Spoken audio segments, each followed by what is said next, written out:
माँ की आखिरी इच्छा। एक बार एक बूढ़ी माँ को उसके बेटी ने एक वृद्ध आश्रम में ले जाकर छोड़ा। इस माँ का वही एकलौता बेटा था जिसके लिए इस माँ ने जीवन भर संघर्ष किया। इस बेटे के लिए वो सब कुछ किया जो एक माँ को करना चाहिए या माँ कर सकती है, और आज भी अपने बेटे को किसी भी तरह की परेशानी ना हो इसलिए माँ ने रहने के लिए भी तैयार हो गई। वृद्ध आश्रम में रह रहकर हमेशा अपने बेटे को याद करती, मगर बेटा केवल साल में एक बार उसको मिलने जाता या फिर फ़ोन पर बात कर लेता। कई साल बीत गए। वृद्ध आश्रम से बेटे को एक दिन फ़ोन आया। उन्होंने कहा, बेटा जल्दी से आश्रम आके अपनी माँ से मिल लो, वो बहुत सीरियस है। बेटा जब अपनी बीमार माँ के पास पहुँचा तब अपनी आखिरी सांसें गिन रही थी।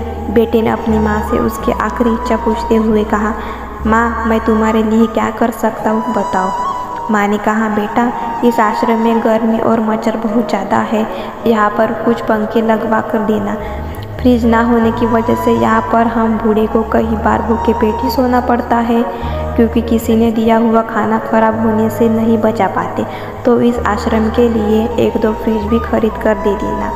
बेटे ने अपनी माँ की सारी बात सुनी और अपनी माँ से पूछा, आपने इतने साल यहाँ पर निकाल दिए पर आपने कभी भी यहाँ पर बातें मुझसे नहीं कही, और जब आपके पास टाइम नहीं बचा है तब आप यह सब कह रही है, ऐसा क्यों?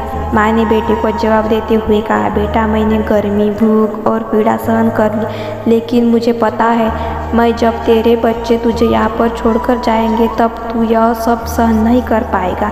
इसलिए तेरी सुविधा के लिए मैं तुझे यहाँ सब लगाने के लिए कह रही हूँ। दोस्तों, माँ की ये आखिरी लाइन किसी भी बेटा या बेटी के आंखें खोलने के लिए सक्षम है। इतिहास हमेशा अपने आप को दोहराता है। अगर आप चाहते हैं कि आपके साथ अच्छा व्यवहार हो तो आप भी दूसरों के साथ अच्छा व्यवहार ही करना पड़ेगा।